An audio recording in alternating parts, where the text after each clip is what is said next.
የተከበሩ አፈ ጉባኤ፣ የተከበራችሁ የምክር ቤት አባላት፣ ከሁሉ አስቀድሜ የብልጽግና አባላት ሆናችሁ ላለፉት 5 ዓመታት ድርጅት ህዝብና መንግስት የሰጣችሁን ኃላፊነት በታላቅ የኃላፊነት ስሜት ስታገለግሉ ቆይታችሁ በሚቀጥለው ምክር ቤት ዘመን በምክር ቤት አባልነት የማትቀጥሉ ነገር ግን የብልጽግና አባል ስለሆናችሁ የመንግስቱ አካል ሆናችሁ በተለያየ ደረጃ ለምታገለግሉ የፓርቲያችን አባላት ላለፉት 5 ዓመታት ለነበራችሁ አገልግሎት ድርጊታችን እንዲሁም መንግስት ከፍተኛ ክብርና ምስጋና ያለው መሆኑን ልገልጽላችሁ ፈልጋለሁ። በተጨማሪም በተፎካካሪ ፓርቲ ተወክላችሁ ላለፉት 5 ዓመታት በእውቀታችሁ፣ በአቅማችሁ፣ በመሻታችሁ ልክ ሀገራችሁን ያገለገላችሁ በዚህ ምክር ቤት ውስጥ ድምጻችሁን ያሰማችሁ ለምሳሌ ክቡር አቶ ባርጤማ ፈቃዱና የኢዜማ ፓርቲ አባላት በሙሉ እንዲሁም ክቡር አቶ ደሳለኝ ጫኔና የአብን ፓርቲ አባላት በሙሉ ዶክተር መብራቱ አለሙ እና ሌሎችም የተፎካካሪ ፓርቲ አባላትና የግል ተወዳዳሪዎች ላለፉት 5 ዓመታት በዚህ ምክር ቤት ውስጥ ቆይታችሁ የህዝብ ጥያቄ፣ የፓርቲያችን ጥያቄ፣ የኛ አመለካከት ብላችሁ ላራመዳችሁት ሐሳብ፣ ጥያቄ፣ አስተያየት በሙሉ ከፍ ያለ ምስጋና ማቅረብ እፈልጋለሁ። አንዳንዶቻችሁ በሚቀጥለው ምክር ቤት ከኛ ጋር የማትቀጥሉ መሆኑን የዘንድሮ ምርጫ ያሳየ ቢሆንም ክቡር አቶ ደሳለኝ ጫኔ የመጨረሻ ያሉት ንግግር የመጨረሻ ባይሆን የመንግስት ምኞት መሆኑንና ከምክር ቤት ውጪ እነዚህ አባላት ከመንግስታችን ጋር በጋራ ሆነን ኢትዮጵያን እንድናገለግል በተከበረው ምክር ቤት ፊት ጥሪ ላቀርብላችሁ ፈልጋለሁ። መንግስታችን እናንተን አካቶ ኢትዮጵያን ማልማት ይፈልጋል። ኢትዮጵያ የጋራ ሀገራችን ናት። እኛም እናንተም ልጆቿ ነን።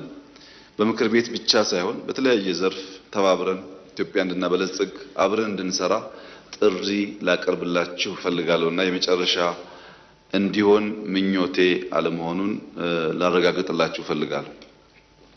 ይህንን ካልኩ በኋላ የተነሱ ጥያቄዎች ምላሽ ለመስጠት ምርጫን በሚመለከት የዘንድሮ ምርጫ ለመማር ፈቃድ ላለው ለየትኛውም የፖለቲካ አካል ትልቅ ትምህርት የሰጠ ዘርፈ ብዙ መልእክቶች በውስጡ የያዘ የኢትዮጵያን ሕዝብ እንቆቅልሽ፣ የኢትዮጵያን ሕዝብ ውስብስብ የረጅም ዘመናት ድልብ ሀብት ሶሻል ካፒታል ያለው በቀላሉ ሊታወቅ የማይችል ሕዝብ መሆኑን ያረጋገጠ ምርጫ ነው።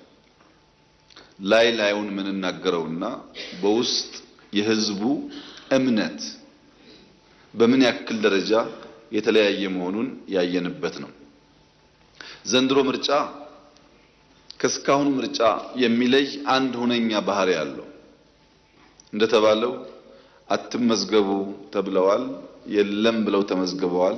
አትደግፉ ተብለዋል፣ አትምረጡም ተብለዋል። የኢትዮጵያ ሕዝብ እነዚህን ሁሉ እገዳዎች፣ ማስፈራሪያዎች ሳይቀበል ምርጫው በነቂስ እስካሁን ታይቶ የማያውቅ የሕዝብ ቁጥር ሌሊት ወጥቶ ሌሊት እስኪያልቅ ድረስ ትርፍ ሰዓት በመሰለፍ ከ50 ሺህ በላይ የምርጫ ጣቢያዎች ላይ በነበረው ተሳትፎ የኢትዮጵያ ሕዝብ ያሳየውን ተጋድሎ ማየት የተማርንበት ሂደት ነበር። ምን ለየው የዘንድሮ ምርጫ ያላችሁ እንደሆነ ከዚህ ቀደም የሚፎካከሩ ኃይሎች በሐሳብ አልፎ አልፎም በጉልበት ይጠቃቃሉ። ዘንድሮ ግን የሚፎካከሩ ኃይሎች ሳይሆኑ ራሱ ምርጫው የጥቃት ኢላማ ነበር። ራሱ ምርጫው እንዳይከወን እንደ አንድ ታርጌት ተወስዶ ተሰርቶበታል። ለምን ያላችሁ እንደሆነ አጋጣሚ ሆኖ አለመታደል ሆኖ የኛን ባንዳዎች የሚያሰማሩ የሚልኩ ኃይሎች በሙሉ ምርጫ አይወዱም። ምርጫ ስለማይወዱ የሚወዳደሩ ሐሳቦችና ኃይሎችን ሳይሆን ራሱ ምርጫውን የጥቃት ኢላማ አድርገውት ነበር። ማሸነፍ፣ ከፈተና መሻገር፣ ችግሮችን በብልሃት የማለፍና ሀገር የማጽናት ልምድ ያለው የኢትዮጵያ ሕዝብ እነዚያን ፍላጎቶች ሳይቀበል በተባበረ ክንድ ላደረገው አስተዋጽኦ ከፍተኛ ክብር ይገባዋል። ጀርመኖች አመንኪዮ ሲሞት ጉልበት አለሁ ይላሉ። ሐሳብ ሲሞት፣ ንግግር ሲሞት፣ ውይይት ሲሞት ጉልበት አለሁ ይላሉ። አለሁ ይላል። ኢትዮጵያውያን አባባል አላቸው። ውሃ ዝቅ ሲል ይሸታል፣ ሰው ደግሞ እየደከመ እየሰነፈ ሲሄድ ኩራትና ፉከራ ያበዛል ይላሉ።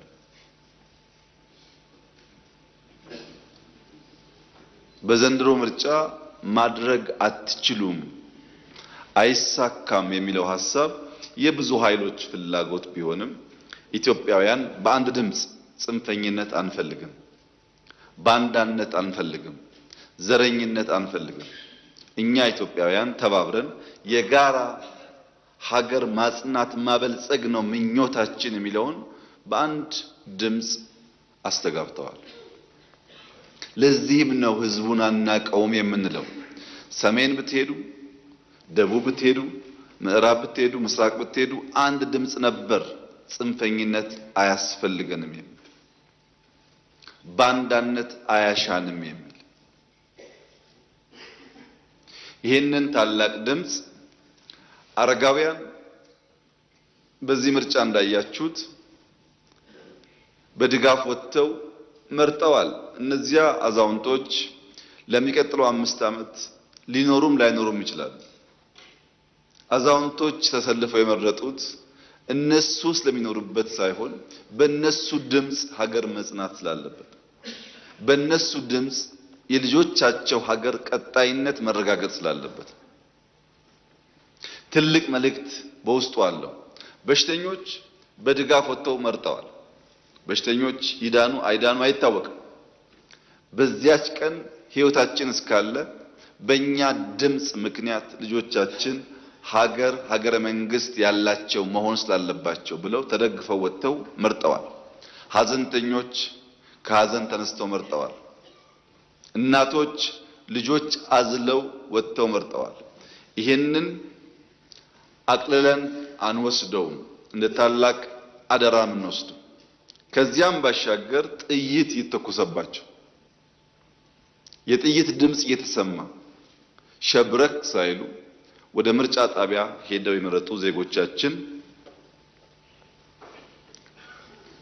ለተመረጠው ሰው ሁሉና ለመንግስት በከፍተኛ ሁኔታ አደራ የሰጡ ሲሆን እኛም በታላቅ ሸክም በታላቅ ኃላፊነት የምናየው ይሆናል። ከኛ አንጻር የነበረው መልእክት ግልጽ ነው። ጅምራችሁ መልካም ነው። ዘርፈ ብዙ ኢኮኖሚዎች ለማሻሻል የምታደርጉት ጥረት መልካም ነው። ጅምራችሁን ወደንላችኋል። ስርዓታዊ ሌብነት መጥፋቱን እንደግፋለን። አሁንም ግን በውስጣችሁ ሌቦች ስላሉ በተቻለ መጠን ሌብነትን አጥርታችሁ ሰርቪስ አሻሽላችሁ ትልሞቻችሁን በተሟላ መንገድ አሳክታችሁ የጸናች የበለጸገች ኢትዮጵያን ለልጆቻችሁ ለማስረከብ የእናንተን ድርሻ አንድ ጡብ ማስቀመጥ ትችላላችሁ በሚል ተስፋ ነው የኢትዮጵያ ሕዝብ የመረጠን። ባዶ ቼክን የሰጠን። በዚህ ቼክ ላይ መልካም ስም፣ መልካም ስራ መዝራት፣ መልካም ውጤት ማምጣት የኔና የእናንተ ኃላፊነት ይሆናል።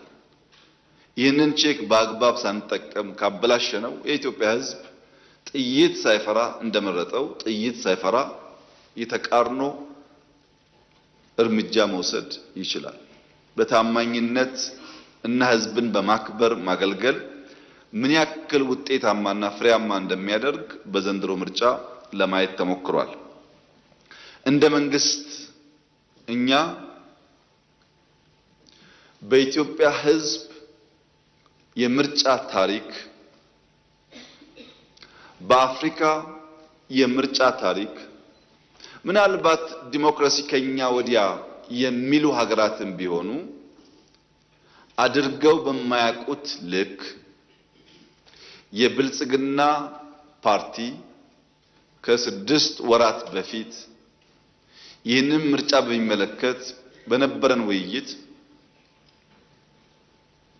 ብልጽግና ከ85% ባለፈ ወንበር አይወዳደርም፣ 15%ቱን ሙሉ በሙሉ የሚፎካከሩ ፓርቲዎች በነጻነት ኢንከምበንስ መንግስት በሌለበት ተጭበረበረ ወይም ደግሞ መንግስት በኃይል ወሰደ በማይሉበት ሁኔታ ብቻቸውን ይወዳደሩ። እኛ ከነሱ ጋር በ85 እንወዳደራለን። ለነሱ 100% እድል ይሰጥ፣ ለኛ ግን 85% እድል ይሰጥ ብለን እንደምታስታውሱት ተጨቃጭቀን ተነታርከን ወስነናል። የብልጽግና አባላት ያኔ የጎረበጠ ቢመስላችሁ ሐሳቡ ዛሬ ላይ ውጤቱ እንደምታዩት ለዲሞክራሲ ቀናይነት በካቢኔ ማስገባት ብቻ ሳይሆን በፓርላማ 15% አልወዳደርም የሚል ገዢ ፓርቲ በድፍን አፍሪካ መኖሩን እጠራጠራለሁ። በእኛ ሁኔታ ታይቶ አይታወቅም። ለምን? ብዙ ድምጾች እንዲገቡ ፍላጎት ነበር። ብዙ ድምጾች እንዲሳተፉ ፍላጎት ነበር። ያን የኢትዮጵያ ሕዝብ ተገንዝቦ ከወትሮ በተለየ መንገድ በርከት ያሉ ፓርቲዎች በክልልና በፌዴራል ፓርላማ ተሳታፊ መሆን ችለዋል። ምናልባት ማለፍ ሲገባቸው የቀሩ ግለሰቦች ሊኖሩ ይችላሉ። በአብዛኛው ሲታይ ግን ሰላማዊ ዴሞክራሲያዊ የህዝብ ይሁንታ በግልጽ የታየበት ምርጫ ሆኖ እኛም እንደ ፓርቲ 15% ይቅርብን ያልነው ጉዳይ ብዙ ድምጽ ለመስማት እድል የሰጠ ስለሆነ የብልጽግና ፓርቲ አባላት እንደዚህ ባለው ወጣ ያለ ውሳኔ አካል በመሆናችሁ ኩራት ሊሰማችሁ ይገባል። ይህ በየትኛውም አፍሪካ ሀገር አይታይም። ይሄ ብቻ አይደለም።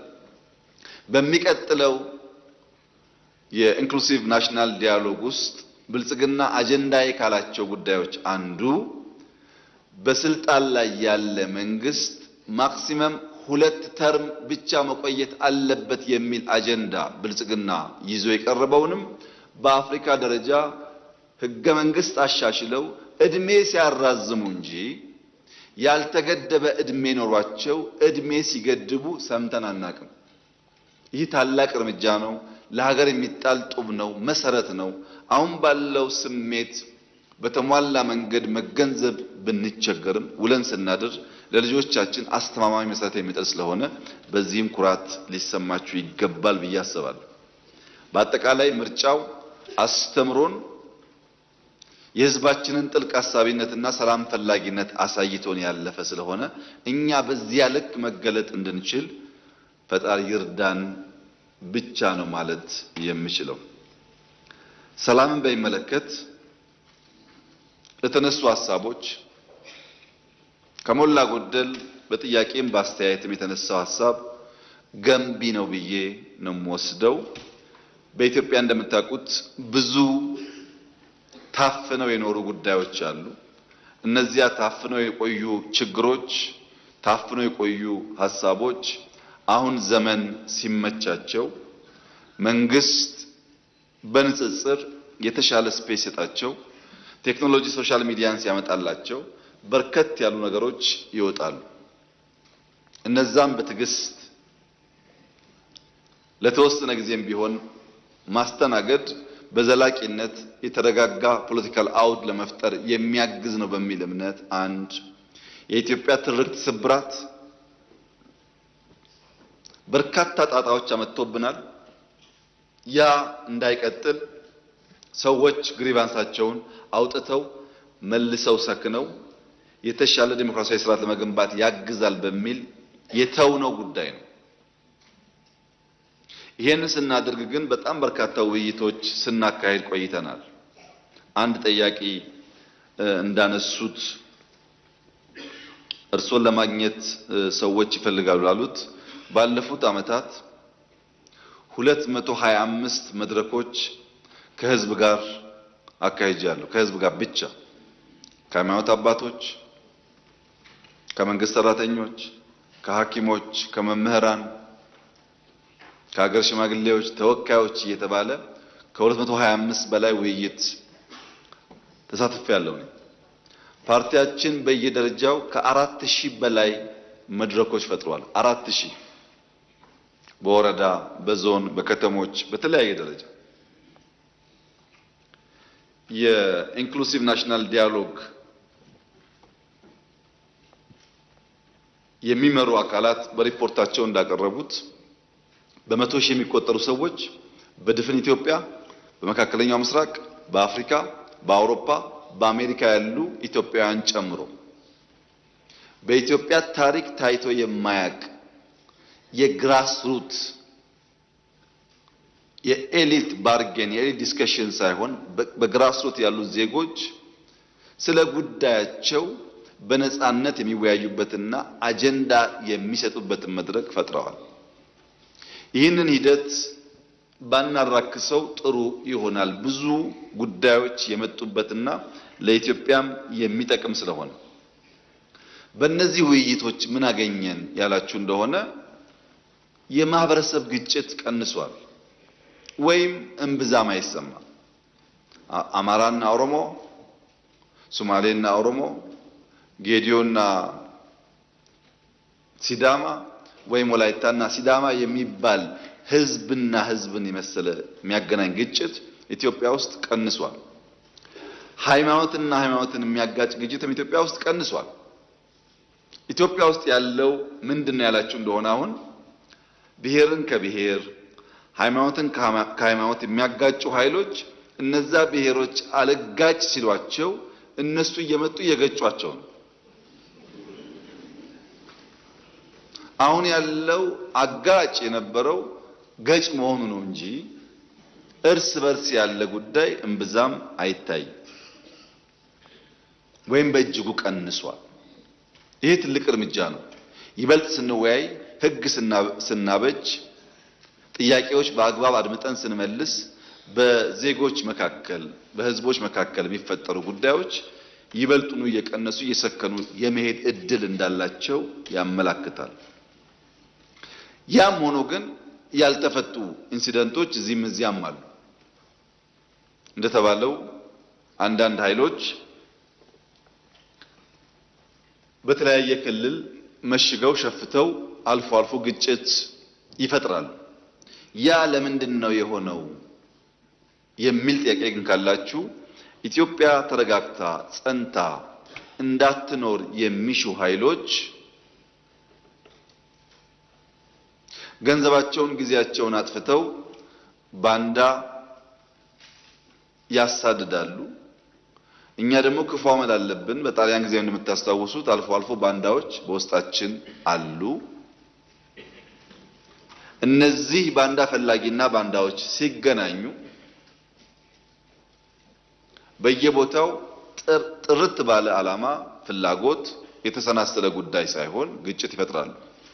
አልፎ አልፎ የተቃዋሚ ፓርቲ ወይም ግለሰቦች ሲወያዩ ከሰማችሁ የኔና ያንተ ጉዳይ አሁን ይቆይ፣ በኋላ እንደርስበታለን፣ አሁን ዋናው ጉዳይ ይሄንን መንግስት መጣል ነው፣ ይሄንን መንግስት ከጣልን በኋላ እንዴት ያለ መንግስት እንዴት ያለ ስርዓት የሚለው እንወያያለን ይላሉ። ስልጣን ይዘው ሊወያዩብን ማለት ነው።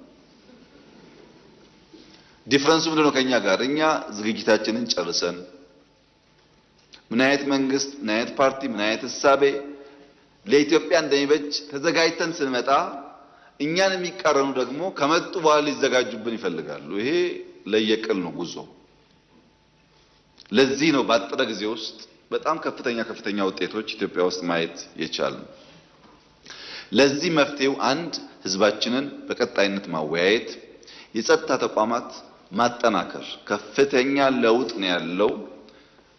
ሎ ኢንፎርስመንት ኤጀንሲስ መገመት ከሚቻል በላይ በቁጥር በብቃት በቴክኖሎጂ እያደጉ መጥተዋል። ኢትዮጵያን ከማንኛውም ጥቃት ለመከላከል የሚያስችል ቁመና እየፈጠሩ ይገኛሉ። ነገር ግን የሽፍቶች ባህሪ የኮንቬንሽናል ጦርነት ባህሪ ስላልሆነ ህዝባችን ከሎ ኢንፎርስመንት ኤጀንሲስ ጋር በትብብር ሆኖ እነዚህን ኃይሎች የመቆጣጠር ስራ መስራት ይጠበቅበታል። ይህን ጉዳይ በተለያየ አፍሪካ ሀገራት ማየት ትችላላችሁ። በሃይማኖት ወይም በብሔር ስም የሚታገሉ ኃይሎች ለረጅም ዓመታት እንዴት እንደሚቆዩ ለምሳሌ ቦኮ ሃራምን ብትወስዱ ብዙ መንግስታት ናይጄሪያ ሲቀያየሩ ቦኮ ሃራም አለ። በቅርቡ እንኳን የናይጄሪያ መንግስት 13000 የሚጠጉ የቦኮ ሃራም አባላት ላይ እርምጃ ወስጃለሁ ሪፖርት አቅርቧል። በየጊዜው ሪፖርት ይቀርባል። በየጊዜው ግን እንደዚህ አይነት ኃይል ይኖራል። ባህሪው ነው። በኮንቬንሽናል ጦርነት የምናየውን ባህሪ ከሽፍቶች ጋር በምናደርገው ጦርነት ላናየው እንችላለን። ያም ሆኖ ግን ይበልጥ መዳከም፣ ይበልጥ መጥፋት፣ የህዝብና የመንግስት ትስስርና አቅም እያደገ ሲሄድ እየቀነሰ እንደሚሄድ ደግሞ ጥርጥር የለውም። የኢትዮጵያ ሰላም አንጻራዊ በሆነ መንገድ ተሻሽሏል። ብዙ ሰልፎች፣ የሃይማኖት በዓላት እንዳልኳችሁ ከ50,000 በላይ የምርጫ ጣቢያዎች እና ትላልቅ ኩነቶች ሲካሄዱ እንብዛም የሚታይ ችግር የለም። የሚያጋጥመንን አልፎ አልፎ ያለውን ግጭትና በአንዳንድ ክልሎች ያለውን ግጭት ደግሞ ቅድም አንዳንድ የምክር ቤት አባላት እንዳነሳችሁት ይበልጥ በመወያየት በመነጋገር በመመካከር በመቀራረብ ለመፍታት በእኛ በኩል ጥረት ይደረጋል። እናንተም ድጋፍ እንደምታደርጉ ተስፋ አደርጋለሁ። በጥያቄዎቻችሁ ላይ ግን እውነተኛ ምክክር፣ እውነተኛ ውይይት፣ እውነተኛ ግብዣ ላላችሁት በተደጋጋሚ እዚህ ምክር ቤት ለመጋበዝ ሞክሬያለሁ። በርካታ የኦሮሚያ ውስጥ ያሉ የታጠቁ ኃይሎች፣ አማራ ውስጥ የታጠቁ ኃይሎች ብዙዎቹ የተደራደሩ የተመለሱ ይገኛሉ። የቀሩ ወንድሞቻችንም በዚያ መንገድ እንዲመለሱ ነው የምንፈልገው።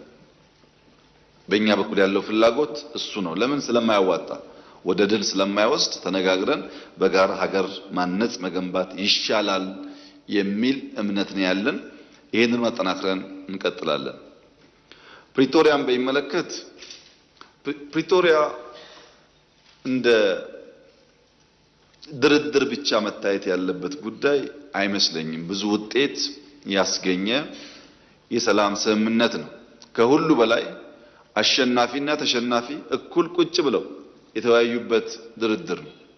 መንግስት ካሸነፈ በኋላ የተሸነፈውን ኃይል አስቀምጦ ተደራድሮ መፈራረም ብቻ አይደለም፣ በችግር ውስጥ የነበሩ የታጠቁ ኃይሎች ቀልቦ ብዙ ድጋፍ ሰጥቶ ለሰላም ያለውን ቁርጠኝነት ለማሳየት ሙከራ አድርጓል። በዚያ ስምምነት ምን ተገኘ ያላችሁ እንደሆነ ቢያንስ በትግራይ ጊዜያዊ መንግስት ማቋቋም ተችሏል። መንግስት ማቋቋም ቀላል ነገር አይደለም። ከ60,000 ያላነሱ የታጠቁ ኃይሎች በዲዲአር አስፈላጊው ክፍያ ተፈጽሞላቸው ከሰራዊቱ እንዲቀነሱ ሙከራ ተደርጓል። በርከት ያሉ እስረኞች፣ ምርኮኞች ተፈተዋል። በጦርነቱ የማረክናቸውን በርካታ ሰዎች ፈተናል።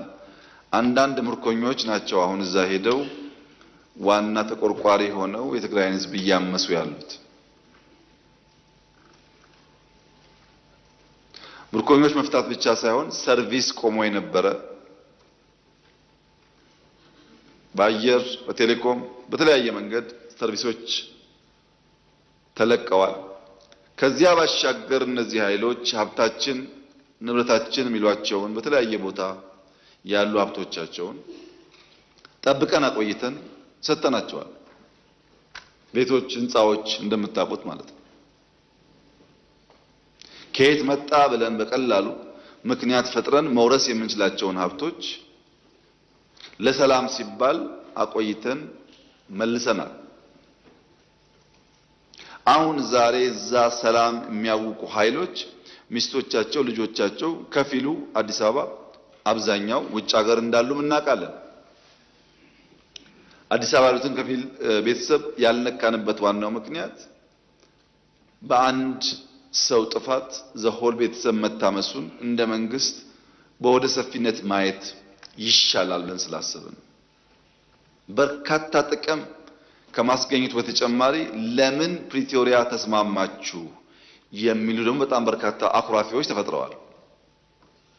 ቲፒኤልኤፍ ብቻ ሳይሆን ትግራይ መውደም ነበረባት ብለው የሚያስቡ ኃይሎች አኩርፈዋል። ከኛም ገሸሽ ብለዋል። በአንጻሩ እነሱ ይተባበሩ ሞክረዋል። ፕሪቶሪያ እንዲህ ያለውን በርካታ ነገር በውስጡ የያዘ ነው። ከዚያ በኋላስ በየቀኑ በርከት ያሉ ውጊያ፣ ጦርነት ሊቀሰቅሱ የሚችሉ ፕሮቮኬሽንስ በየጊዜው ትግራይ ባሉ ኃይሎች ይፈጸማል። በየጊዜው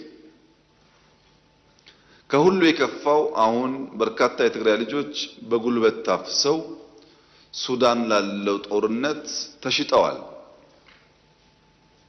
በሱዳን ጦርነት ውስጥ የትግራይ ወጣቶች በማያውቁት ጉዳይ ሕይወታቸውን እያጡ ይገኛሉ። ኢትዮጵያ ውስጥ ያለው ጉዳይ አልበቃ ብሎ ጉዳዩ ወደ ሱዳን ተሸጋግሯል። በዚህ ሁሉ ውስጥ የትግራይ ሕዝብ ተጎጂ ነው።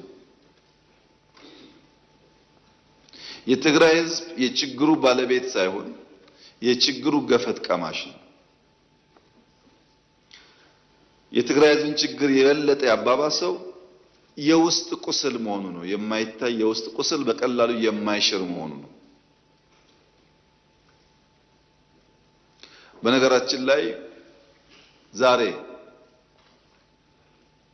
በትግራይ ውስጥ ከሚኖር ትግራዋይ በላይ በሰላም ወጥቶ መግባት የሚችል አፈሳ የማይካሄድበት በደሴ፣ በጎንደር፣ በባህር ዳር፣ በአዲስ አበባ፣ ቢሾፍቱ፣ አዳማ፣ አርባ ምንጭ፣ ሐዋሳ ያለ ትግራዋይ ትግራይ ካለው ሰው በላይ ሰላም አለው። ትግራይ ካለው ሰው በላይ በሰላም ወጥቶ መግባት ይችላል። የሚያሳዝነው የጉዳይ ግን ትግራይ ብቻ አይደለም። አማራ አካባቢ የሚንቀሳቀሱ ኃይሎች ለአማራ ሕዝብ ሰላም፣ ደህንነት፣ ጥቅም እንታገላለን ብለው የሚሉ ኃይሎች በሚንቀሳቀሱባቸው አካባቢዎች ካለው የአማራ ተወላጅ ይልቅ ኦሮሚያ፣ ደቡብ፣ ሶማሊያ ያለው አማራ ሰላም አለው። እነዚህ እንታገላለን የሚሉ ኃይሎች ያሉበት አካባቢ የበለጠ ፍራቻ፣ የበለጠ ግድያ፣ የበለጠ ዘረፋና መታገዶች አሉ። ኦሮሚያ አካባቢ ለኦሮሞ እንታገላለን ብለው የሚምሉ የሚገዘቱ ኃይሎች ከሚንቀሳቀሱበት አካባቢ በላይ በአማራ ክልል የሚንቀሳቀስ፣ በሶማሌ የሚንቀሳቀስ፣ በአፋር የሚንቀሳቀስ ኦሮሞ የተሻለ ሰላም አለ። ዜጎች በገዛ ቀያቸው መንደራቸው በገዛ ልጆቻቸው እየታመሱ ይገኛሉ። ከቀያቸው ሸሽተው መኖር የተሻለ ሰላም የሚያገኙበት እየሆነ መጥቷል። ከህዝብ ተነጥሎ ህዝብ አስለቅሶ ህዝብ ዘርፎ የሚደረግ ትግል ደግሞ የትም ማድረስ እንደማይችል ከታሪኮቻችን መማር የምንችል ይመስለኛል። መንግስት አብዛኛውን ጉዳይ በትዕግስት የሚያየው ወደ ግጭት የማይገባው ለምንድን ነው ያላችሁ እንደሆነ ዓላማ ቢስ ነው። ዓላማ የለውም። ይህንን ግጭት ከፈጸምን በኋላ አሳካን ብለን የምንናገረው አንዳች ቁም ነገር የለም። በዚያም በዚህም ብንገል ብንሞት ትርጉም የለው። ኢትዮጵያ ውስጥ በተለይ ትግራይ አካባቢ ያለው የፖለቲካል አውድ የመጥረቢያ ፖለቲካ ሰለባ ነው። ትግራዋይና ኢትዮጵያውያን የሆኑት መጥረቢያ ሶስት አክተሮች አሉት። አንደኛው አክተር ከብረት የሚሰራው የሚቆርጠው የተሳለ ነገር፣ ሁለተኛው አክተር ተጣሞ እዚያ ውስጥ የሚገባው እንጨት ነው። ሶስተኛው አክተር እንጨቱን ይዞ የሚቆርጠው አካል ነው። የመጀመሪያው ብረቱ የተሳለው መጥረቢያ ምንም ዓላማ የለውም። የእንጨቱን ዓላማ ይፈጽማል። እንጨቱ ሲያዘው ብቻ የእንጨቱን ፍላጎት የእንጨቱን ዓላማ ፈጻሚ እንጂ የራሱ ሐሳብ የራሱ ዓላማ የለውም። እንጨቱም የያዘውን እጅ ወደ መራው የሚሄድ በያዘው እጅ የሚታዘዝ የያዘውን እጅ ፍላጎት የሚመልስ እንጂ የራሱ ዓላማ የለውም። ቲፒኤልኤፍ እንደ መጥረቢያ ነው። መያዛው እንጨት እንደ ሻዕቢያ ነው። ዋናው አዛዦች ባለጉዳዮች ሌሎች ናቸው። ከመጥረቢያው ጋር ከብረቱ ጋር ብንጋጭ እንጨቱ እስካለ ድረስ ከእንጨቱ ጋር ብንጋጭ እንጨቱን የሚያዘው ሰው እስካለ ድረስ ዘላቂ ሰላም አናገኝም።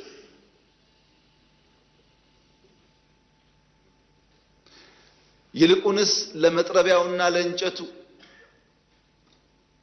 ያለኝ ምክር የኢትዮጵያ ሰላምና እድገት ይበልጥ ተጠቃሚ ያደርጋችኋል፣ የሚልካችሁ አካል መጠቀሚያ ያደርጓችኋል እንጂ ምንም ፋይዳ የለው የሚል ሲሆን፣ በእኛ በኩል ግን ዝግጅቱ ኢትዮጵያ የሰላሟ መደፍረስ ምንጭ የት እንደሆነ ስለምናቅ ከምንጩ የሚነሳውን ማንኛውም ትንኮሳ ለመከላከል የሚያስችል ቁመና በመፍጠር ላይ የምንገኝ መሆኑን ለተከበረው ምክር ቤት መግለጥ እፈልጋለሁ። የኢትዮጵያን አንድነት የኢትዮጵያን ሉዓላዊነት አደጋ ውስጥ ሊያስገባ የሚችል ማንኛውም ነገር ከመጣ ለመከላከል የሚያስችል ቁመና እንዳለን ላረጋግጥላችሁ እፈልጋለሁ። መጥረቢያውና መያዣውን እጅ ግን እንጨት ግን በተቻለ መጠን መታገስ፣ በተቻለ መጠን ማስተማር፣ በተቻለ መጠን መመለስ ያስፈልጋል። ጉዳቱ የጋራ ስለሚሆን ታስታውሱ እንደሆነ ባለፉት 5-6 ዓመታት የነበረው ፖለቲካል ዲስኮርስ ኢትዮጵያ ያለቀላት፣ ኢትዮጵያ ልትፈርስ ነው፣ ኢትዮጵያ ልትወድቅ ነው የሚል ነበር። ኢትዮጵያ አትወድቅም ብዬ በተደጋጋሚ አነሳላችሁ ነበር። ኢትዮጵያ አትወድቅም አይደለም አሁንም እላችሁ፣ የወደቁ ታነሳለች።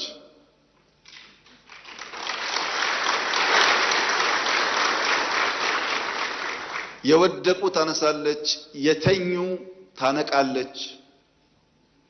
ሊለሙ ሊበለጽጉ ሲገባቸው ያልገባቸውን ወንድምና እህቶቿን አንቅታ ወደ ብልጽግና ጎዳና ትወስዳለች። ይህ የኢትዮጵያ ጉዞ ይሆናል። በነገራችን ላይ ዶክተር ደሳለኝ ጫኔ ዛሬ ጥያቄ ንግግር ሲያደርጉ በጣም ደስ ያለኝ ነገር ምን ያክል መደመርን እንደበሉት ነው። እውነቴን ነው። በጣም ደስ ያለኝ ስለ ሚዛናዊነት፣ ስለ ክልል ኢምፓወርመንት እና ስለ ሀገር ዩኒቲ ኮሪደር ላይ ብቻ ሳይሆን ዳይቨርሲፋይድ ኢኮኖሚ ስለመገንባት በጣም ትላልቅ ቁም ነገሮች አንስተዋል። ሙሉ በሙሉ የመደመር መንግስት ተሳቢዎች ማለት ነው። ይሄ በነበረን ቆይታ አንዱ ከአንዱ ሐሳብ ተወራርሷል ማለት ነው። ሐሳባቸው ሲሰነዝሩ ኮሪደር ብቻ መሆን የለበትም ማዳበሪያ ፋብሪካም አሉ፣ መሆን የለበትም ግድብም አሉ። ስለዚህ አቋማችን በብዙ ጉዳይ እየተቀራረበ ስለመጣ በጋራ የምንሰራበትን ነገር ብናሰፋ ጥሩ ነው ለማለት ብዬ ነው። ምክክርን በሚመለከት ምን ይጠበቃል ለተባለው ይህ የናሽናል ዲያሎግ እድል ሰፊ እድል ነው። ብዙዎች የታሰሩበት ለረጅም ጊዜ ጠየቁት ዋጋ የከፈሉበት ጥያቄ ነበር። አሁን ስናገኘው ማቅለል ጥሩ አይደለም። ኢትዮጵያውያን አንድ ክፉ አመል አለን። እድል ሲመጣ አንጠቀምም፣ ካለፈ ደግሞ እናዝናለን። ዛሬን ከመኖር በትዝታ መቆዘም መናፈቅ እንወዳለን። ይሄ በየዘመናት የነበረ ችግር ነው። ሰው እንኳን ሲኖር ትዝ አይለንም፣ ሲሞት ግን ደግነቱ አዛኝነቱ ይበዛብናል። ይሄ ባህሪ ጥሩ አይደለም። ይሄ ውይይት ለኛ ብቻ ሳይሆን ለአፍሪካውያን ጠቃሚ ነው። ምክንያቱም ከታች ጀምሮ የተደረገው ውይይት ስለሆነ እንደተባለው የፈጠነ አይደለም። እንደምታስታውሱት የሰጠናቸውን ጊዜ መጨረስ አቅቷቸው ይሄ የተከበረው ምክር ቤት ጊዜ አራዝሞላቸው ነው እየተካሄደ ያለው እንጂ ፈጥነን የፈጸምነው ጉዳይ አይደለም። ለውጥ ከመጣ 8 ዓመት ነው። 8 ዓመት ሙሉ እኮ ያሸነው ይቆይ አንቀድም ህገ መንግስት ያልነው የንጉሱን ህገ መንግስት የደርግ መንግስት መቅደዱ የደርግን መንግስት ህገ መንግስት የኢህአዴግ መንግስት መቅደዱ ለኢትዮጵያ አልጠቀመም። በዛ መንገድ ከምንሄድ ህዝብ አወያይተን አንቀድም፣ ጠቃሚውን ይዘን የጎደለ ጨምረን የሚሻሻል ካለ እናሻሽላለን ያለው ይሄ ትልቅ ምርታ ይመስለኛል። በነገራችን ላይ አውትፑቱን በሚመለከት አንዳንዱ ፌደራል ስርዓት ይፈርሳል፣ አንዳንዱ ብዙ መላምቶች አሉ። እኔ ከወዲሁ ምን አይነት ውጤት እንደሚያመጣ መናገር ባልችልም የምጠብቀው ግን በህገ መንግስት ውስጥ ለኢትዮጵያ ጠቃሚ ሐሳቦች ካሉ እንዳሉ ይቀጥላሉ ብዬ አስባለሁ። ቢሻሻሉ ማንንም የማይጎዱ የማያስኮርፉ አንድ አንቀጽ አሻሽለን ማንንም የማንጎዳ ነገር ግን የኛን ህብረት የኛን አንድነት የሚያጠናክር ከሆነ ቢሻሻሉ ይሻላል ብዬ አስባለሁ። ያለውን የሚያፈርስ አንቀጽ ይፈጠራል ብዬ ግን አልገምትም። ያለውን የሚያሻሽል የሚያጠናክር ይፈጠር ይሆናል እንጂ ያለውን የሚያጎል ነገር ይፈጠራል ብዬ አላስብም። እዚህ ጋር አንድ በአንክሮ እንድትረዱኝ የምፈልገው ጉዳይ በተለይ የተፎካካሪ ፓርቲ አባላት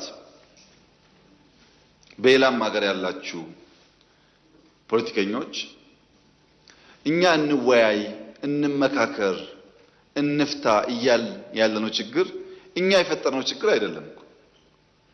ለምሳሌ አማራና ትግራይ አካባቢ የወልቃይት ጉዳይ ይነሳል።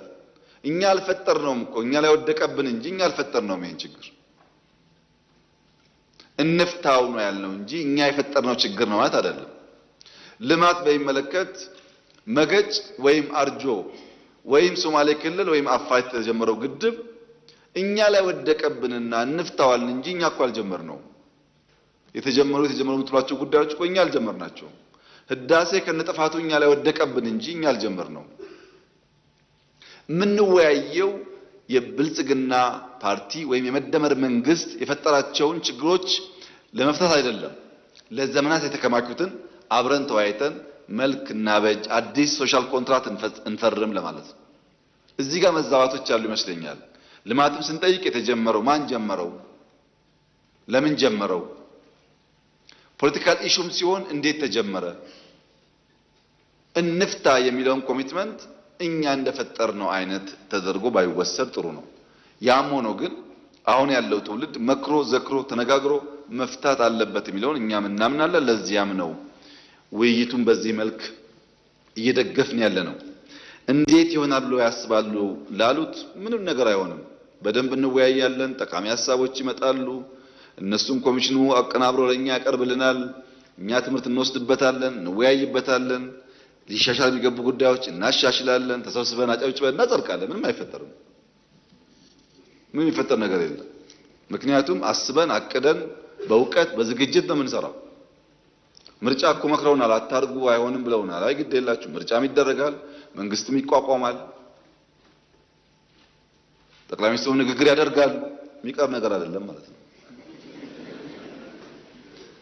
በዚሁ አጋጣሚ ለምክር ቤቱ ጠቃሚ ባይሆንም እንደው ለመላው የኢትዮጵያ ሕዝብ ለመግለጽ ባለፈው 5 ዓመት ምርጫ አሸንፈን ታስታውሱ ከሆነ አጠቃላይ ዓለም ላይ ባለው ፖለቲካል አውድ የበዓለ ሲመት ብለን እንግዶች ጋብዘን አክብረን ነበር። በሚቀጥለው ጊዜ ግን እንደዛ አይነት ጊዜ ማባከን አስፈላጊ ነው ብዬ ነው ያላምነው። ብዙ ጥያቄዎች ስላሉ እግረ መንገድ መልስ እንዲሆን ብዬ ህዝቡ ባለፈው በምርጫ ስራ ስሩልን ብሎ መርጧል። ፓርላማ ጠዋት የሚመርጠውን ከመረጠ በኋላ ወዲያ ወደ ስራ መግባት እንጂ እንግዳ ስንቀበል እንግዳ ስንሸኝ ጊዜ ማባከን አስፈላጊ አይደለም። ይሄ ባህል በሌሎች ሀገራትም ቢቀር ጥሩ ነው። መዘጋጀት የሚገባው ለምርጫው ነው። ካሸነፍን በኋላ ዘለው ወደ ስራ እንጂ ለድግሱ የሚጠፋው ጊዜ ቢቀር ነው የሚሻለውና ጥያቄ ያላችሁ ሰዎች እግረ መንገድ መልስ እንዲሆናችሁ ብዬ ነው። የሚጋበዝም የለም የሚደገስም የለም፣ ስራ ይቀጥላል ማለት ነው።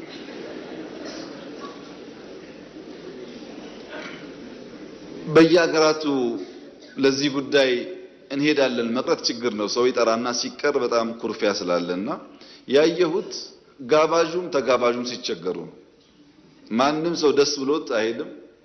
የሚቀበለውም ይሰቃያልና እኛ ሰው ከምናሰቃይ እኛም ከምንሰቃይ ቡናችን አፍልተን ፈንድሻችንን ቆልተን እንደተለመደው ብናሳልፍ ይሻላል። ሃይማኖት በሚመለከት ለተነሳው ጥያቄ ኢትዮጵያ የሃይማኖቶች ሀገር ናት። ሃይማኖት በጣም አስፈላጊ ጉዳይ ነው።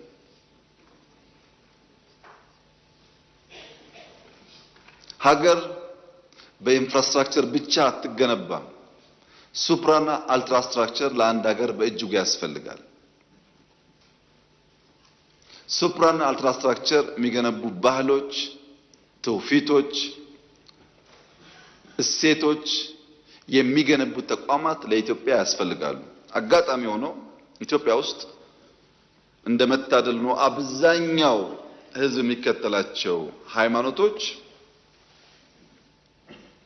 90% የተቀራረቡ ናቸው። ለሁሉም አደምና ሐዋ እናትና አባት ናቸው። ለሁሉም አብርሃም ኢብራሂም አባት ነው። ብዙም የሚያጣላ ጉዳይ የለም። ትናንሽ ዲፍረንስ ነው ያለው። ትናንሽ ክርስቲያኖች እስልምና ቁጭ ብለው ቢያጠኑ አብዛኛው ነገር የሚያስማማ ነው። የሚያለያየው ነገር ደግሞ ተከባብሮ ማለፍ ይቻላል። ይሄ ልዩነት ከኛም ሀገር ውጭ ለረጅም ዘመናት ነበር፣ እኛም ሀገር ውስጥ ለረጅም ጊዜ ነበር።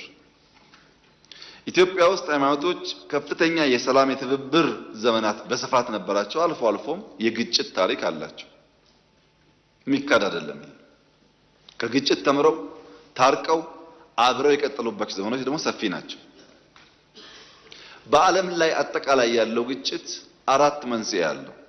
አብዛኛው ግጭት አንደኛው መንስኤ ብሔር፣ ሃይማኖት፣ ርዕዮተ ዓለም ነው። በብሔር ምክንያት፣ በሃይማኖት ምክንያት፣ በርዕዮተ ዓለም ምክንያት ግጭት ይፈጠራል። አንደኛው ነው። ሁለተኛው የኢኮኖሚ በላይነት ነው። ኢኮኖሚ ለመቆጣጠር የሚደረግ ትግል ነው። ሶስተኛው የበላይነት ለማስፈን ነው። ሱፒሪየር ለመሆን አንደኛ ዜጋ ለመሆን የሚደረግ ጥረት ነው። አራተኛው ግዛት ማስፋፋት ነው። እነዚህ ግጭቶች ግን አብዛኛው የሚደበቁት ሃይማኖትና ብሔር ውስጥ ነው። ግዛት ላስፋፋ ነው የሚል የለም። የኢኮኖሚ በላይነት ልቆጣጠር ነው የሚል የለም። ይህን ፍላጎት ደብቆ በሃይማኖትና በብሔር ጥላ ስር ግጭት ይፈጠራል። ሃይማኖት ለግጭት የሚጠቀሙ ኃይሎች አሉ። ሃይማኖቶቹ ግን እስላምም ክርስቲያኖቹም አጠቃላይ ክርስቲያኖች ሁሉም የሰላም እምነቶች እንጂ የግጭት እምነቶች አይደሉም። ለዚህ ማረጋገጫው ኢትዮጵያ ናት። ለረጅም ዓመታት ሙስሊሞች በብዛት የሚኖሩባቸው አካባቢዎች ጥቂት ክርስቲያኖች ካሉ ሙስሊሞች አዋጥተው አግዘው ቤተክርስቲያን ይሰራሉ። በእኛ ሀገር የምናውቀው እሱን ነው። ብዙ ክርስቲያን ያለበት ጥቂት እስላሞች ያሉበት ክርስቲያኖች አግዘው ደግፈው መስጂድ ይሰራሉ። አብዛኛው ታሪካችን ይሄ ነው። በቅርቡ ጥናት እንትን ነበር። ከግማሽ በላይ ከ50% በላይ የሙስሊም ፖፑሌሽን ያለባቸው ወረዳዎች ማጆሪቲው ሙስሊም የሆነበት ወረዳዎች 1263 ቸርቾች አሉ። 1263 ቤተክርስቲያኖች አሉ። አብዛኛው እስላም የሆነበት አካባቢ ከ1000 ውስጥ ስንት ቦታ ነው ግጭት የምንሰማው ነው? የሃይማኖት ግጭት ካለ አብዛኛው ሙስሊም ያለበት አካባቢ ሁሉም ቦታ ግጭት ይጠበቅ ነበር። ግን የእስልምና ባህሪ ግጭት አይደለም፣ የክርስትና ባህሪ ግጭት አይደለም። ክርስቲያኖች በዙባቸው አካባቢዎችም እንደዚሁ መስጂዶች አሉ። የምንሰማው ችግር ግን ጥቂት ቦታ ነው። በዚህ ሁሉ ስፋት ችግር አንሰማም። አስተውላችሁ ከሆነ ነውጠኞች ክብሪት፣ ጭድ ይዘው ይለኩሳሉ። ጀሌዎቻቸው እዚሁ አዲስ አበባ ተቀምጠው ቤንዚን እያርከፈከፉ እሳቱን ያራግቡታል። ለኳሽና አራጋቢ ማዶ ለማዶ ተቀምጠው ችግሩን የእምነት የብሔር መልክ ለመስጠት ሙከራ ያደርጋሉ። ለምሳሌ የሰሞኑ የአርሲን ግጭት እንውሰድ። የአርሲ ግጭትና የአንዳንድ ሰዎች የኮሙኒኬሽን ዘዬ አሳፋሪ ነው።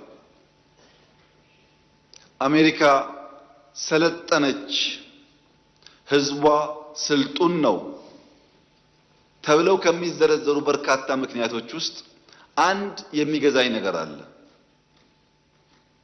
የአሜሪካ ወታደር የአሜሪካ መከላከያ ኃይል ሰሞኑ በነበረው ግጭት ውስጥ መካከለኛው ምስራቅ ውስጥ ይሳተፍ ነበር። በአሜሪካ ሁለት ትላልቅ ጎራዎች አሉ፣ የፖለቲካ ጎራዎች። ሁለቱም ጎራዎች ወይም ሁለቱም ጎራ የሚደግፉ ሚዲያዎች ብትሰሙ ጀግናው የሀገር መከላከያችን ለአሜሪካ ትልቅነትና ህልውና ዋጋ የሚከፍለው መከላከያችን ግን የማይረባው መንግስታችን ነው የሚሉት። መከላከያን አወድሰው መከላከያን አክብረው የመከላከያን ዋጋ መክፈል ቦታ ሰጥተው መንግስቱን ፖሊሲ አውጪውን ይወቅሳሉ። ይህ ትልቅ ስልጣኔ ነው። እኛ ሀገር ግን እየሞተ ያኖረንን ኃይል እንደ ገዳይ እንወቅሳለን። ይሄ ያለ መሰልጠናችን ማሳያ ነው። ተቋም ማፍረስ፣ ዋጋ እየከፈሉ ሀገር የሚያጸኑ ሰዎች አለማክበር ያለውን ጣጣ ካለመገንዘብ የሚመጣ ችግር ነው። አርሲ ውስጥ የነበረው ችግር ምርጫውን ለማደናቀፍ ከፍተኛ ዝግጅት ተደርጎ ነበር። እዚህ አዲስ አበባ የሃይማኖት ተቋማት ውስጥ ሳይቀር ቦምቦችና ክላሾች ስንይዝ ነበር። በየቦታው አዲስ አበባ ቦምብ ይጣላል፣ ባህር ዳር ቦምብ ይጣላል፣ ጎንደር ቦምብ ይጣላል ተብሎ ሰፊ እንቅስቃሴ ነበር። ታስታውሱ ከሆነ ጎንደር ተማሪዎች ላይ ቴሌቪዥን እያዩ ቦምብ ፈንድቶ ሰው ገሏል። ተማሪዎች ፖለቲከኛ አይደሉም። ምናልባት የዚህ መንግስት ተቃዋሚ ሊሆኑ ይችላሉ። በሐሳባቸው ማንነታቸው ሳይለይ ዝም ብሎ ቦምብ ጥሎ ሰው መግደል ምን አይነት ፖለቲካና እውቀት እንደሆነ አይገባኝም። ልክ እንደዚሁ የምርጫ ጣቢያዎች ላይ ከፍተኛ ጥንቃቄ ስለነበረ ያቃታቸው ኃይሎች ህዝቡን ሊያጠቁ ወደ አንድ መንደር ሄዱ። አርሲ ውስጥ እዚያ መንደር ህዝብ የሚከላከል ኃይልና ህዝብ የሚያጠቃ ኃይል ተጋጠመ። በጥቅሉ አርሲ በነበረው ግጭት ህይወታቸው ያለፈ 11 ሰዎች ናቸው። ከ11ዱ ሰዎች 8ቱ ሚሊሻና ፖሊስ ህዝባቸው እንዳይገደል ተፋልመው ህይወታቸውን ገብረው የብዙ ንጹሃን ዜጎችን ህይወት የታደጉ ናቸው። እነዚህ ፖሊስና ሚሊሻዎች ክብር አይገባቸውም? እነዚህ ፖሊሶች ሚሊሻዎች ቤተሰብ የላቸውም? ልጆች የላቸውም? ለኛ ሞተው ሲያበቁ እነሱ እንደማወደስና እንደማመስገን የነሱ መስዋዕትነት ማራከስ በብዙ ፖለቲከኞች ይታይ ነበር። አሳፋሪ ነው። በእርግጥ 3 ንጹሃን ዜጎች በዚያ ግጭት ውስጥ ሞተዋል።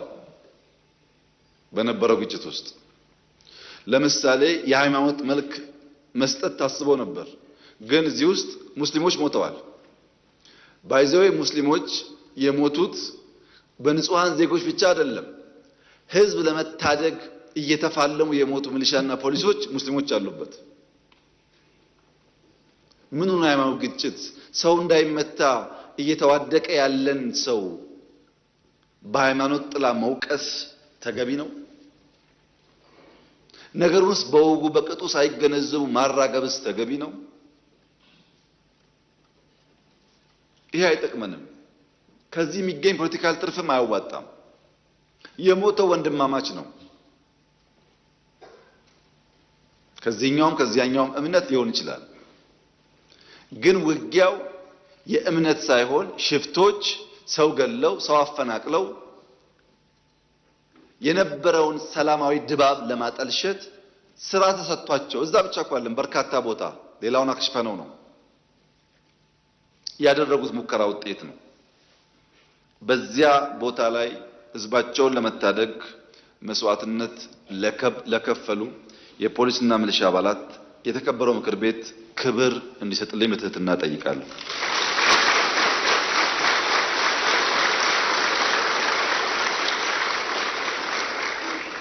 ጀግኖችን በዚያ መንገድ ማስታወስና ማወደስ የሁላችን ባህል ካልሆነ ሰላማዊት ኢትዮጵያን ማየት አንችልም። በዚህ ጉዳይ የተሳተፉ 22 ተጠርጣሪዎች በህግ ቁጥጥር ስር ይገኛሉ። በርካታ ያባባሱ ሰዎችም እንዲሁ ተይዘዋል።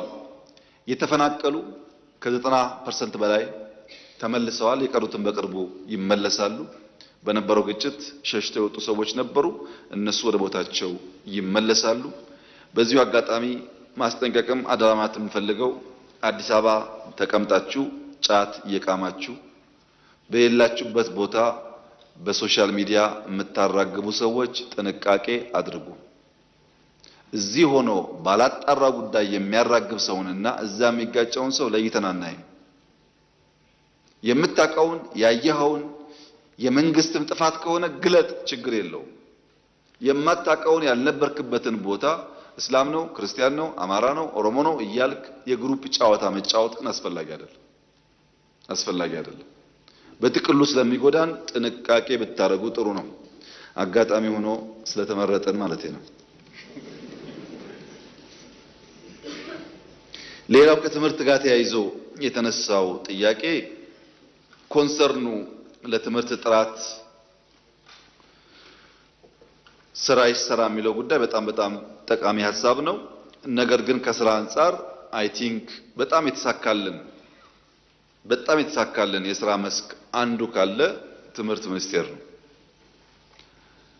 በነገራችን ላይ መላው ፖሊሲው የብልጽግና መንግስት ፖሊሲ ቢሆንም ይህንን ፖሊሲ እያስፈጸሙ ያሉት የኢዜማው አባል ፕሮፌሰር ብርሃኑ ነጋ በታማኝነት የመንግስትን ፖሊሲ ለማስፈጸም ደፋ ቀና እያሉ ስለሆነ በርካታ ውጤት እያመጡ ስለሆነ በእኔ እምነት ምስጋና የሚገባቸው ይመስለኛል።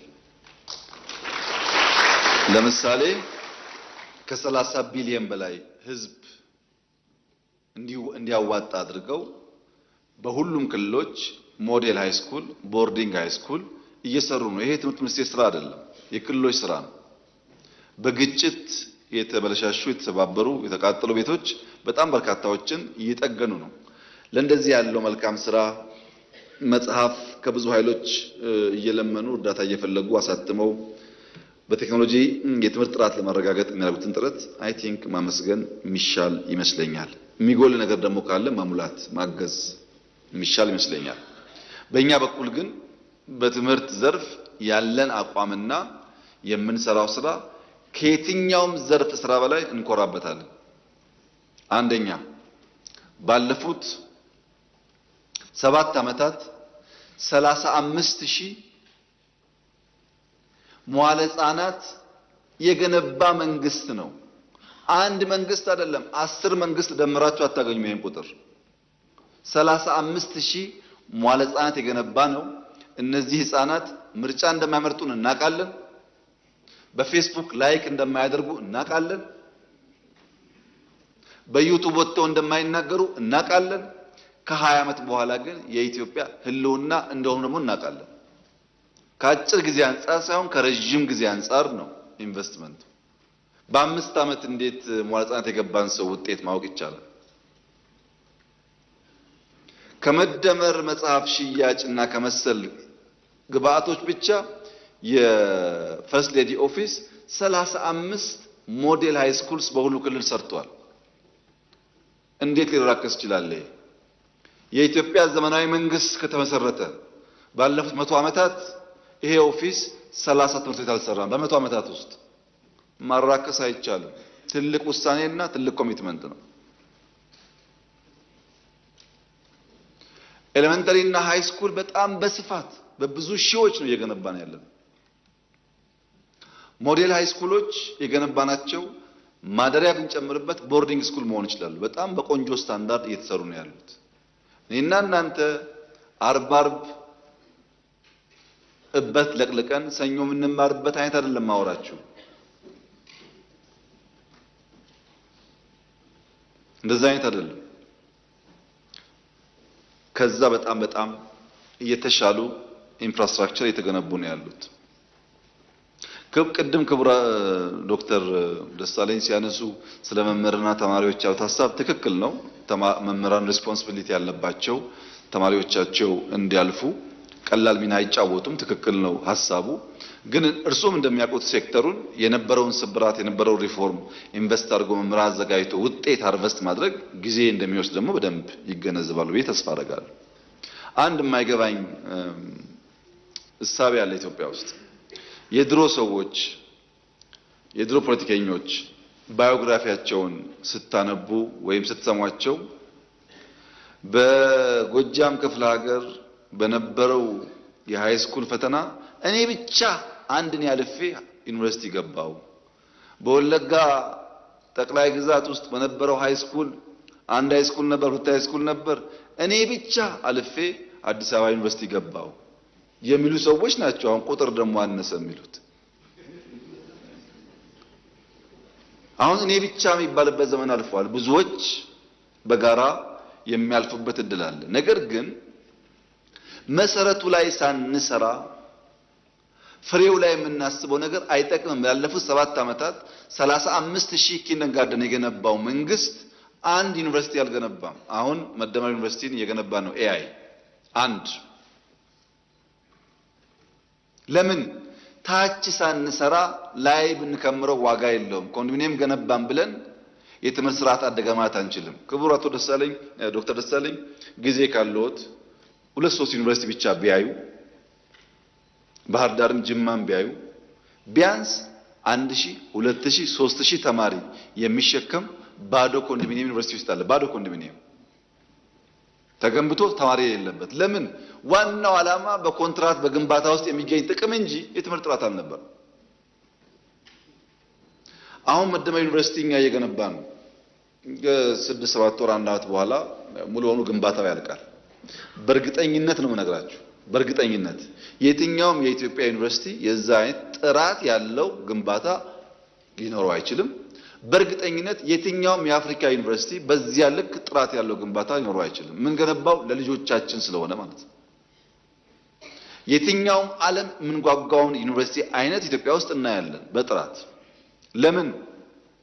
የኤአይ ጉዳይ አስፈላጊ ስለሆነ። ታስታውሳላችሁ የዛሬ 5-6 ዓመት ኤአይ ተቋም እንፍጠር ስንል አፍሪካ ውስጥ አጀንዳ አልነበረም። የኤአይ ፖሊሲ ስንቀርጽ አጀንዳ አልነበረም። አሁን ደግሞ ትሰማላችሁ እዚህም እዚያም ይነገራል። ኤአይ ፊውቸር እንደሆነ ይሄ መንግስት ቀድሞ አውቆ ነው እየሰራበት ያለው። ውጤቱን ደግሞ ወደፊት በጋራ የምናየው ይሆናል። አሁንስ በጣም ብዙ ውጤቶች አግኝተንበታል እስካሁን ባለው ሂደት መሶብን ጨምሮ ማለት ነው። እና የትምህርት ጥራት ለማረጋገጥ ኩረጃን ለማስቀረት ቴክኖሎጂን ለመጠቀም እየተደረገ ያለው ሙከራ ተስፋ ሰጪ ነው ብለን ብንወስድ የተሟላ ነው ወይ? አይደለም። ገና ብዙ ስራ ይጠበቅብናል። ግን አሁን መምህራን፣ ወላጆች፣ ትምህርት ቤቶች እንደባለፈው ጊዜ እናስኮርጃለን ብለው ከመዘናጋት ይልቅ ማዘጋጀት እያደገ መጥቷል። ሁላችሁም ወይ ተማሪ ያላችሁ ወይ ቤተሰብ አለ ታውቃላችሁ። ማትሪክ ሲደርስ ልጆች ይጨናነቃሉ፣ ቤተሰብ ይጨናነቃል፣ መምህራን ይጨናነቃሉ፣ ያስጠናሉ። ቀለለል ያለው ጉዳይ ብዙም አይታይም። ይህ ቢጠናከር የሚሻል ይመስለኛል። የምናስብበት አልደረስንም። አካሄዳችን ግን ጠቃሚ እና የሚያዋጣ ነው። ስንት ቦርዲንግ ስኩል አለን አሁን ኢትዮጵያ ውስጥ? እየገነባን እኮ ነው። ቦርዲንግ ስኩል ተማሪዎቻችን ብዙ ቋንቋ የሚናገሩ እኮ ናቸው። ስትወጡ አሁን ክረምት ስትሄዱ እዩዋቸው። እንደኛ ጊዜ አይደለም። ታች ያሉ ልጆች እሳት ናቸው። እሳት ያላቸው የግንዛቤ ደረጃ ይደንቃል። በቅርቡ አርባ ምንጭ በነበረን ጉዞ ልጄን ይዤው ሄጄ ነበር። እንደምታውቁት ገና 8 ዓመት ያልሞላው ልጅ ነው። በአባያ ሌክ ውስጥ ሂፖና ክሮኮዳይል ነበር የሚታዩ የምናያቸው። አጠገባቸው ወፎች ነበሩ። መጀመሪያ ላይ ወፎቹን አይበሏቸውም እንዴ አለኝ። መልሶ ኖ ኖ ኖ ተው በቃ አለኝ።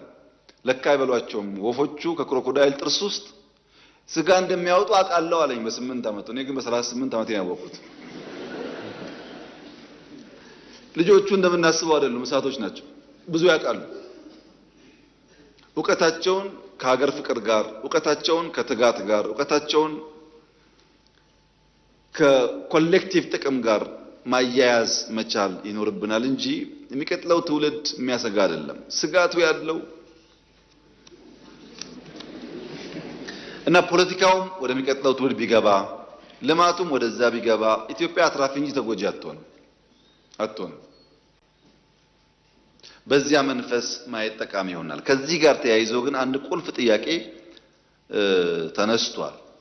ስራን በሚመለከት የተከበረው ምክር ቤት፣ መላ ኢትዮጵያ ሕዝብ ልጆቻችን ከከተማ ወጥተው ፕሮጀክቶች ጋር ስራ መስራት መልመድ አለባቸው። በጣም በርካታ ፕሮጀክቶች ኢትዮጵያ ውስጥ አሉ። ብዙ ትላልቅ ስራዎች አሉ። ሰራተኛ ማግኘት እንደምታስቡት ቀላል አይደለም።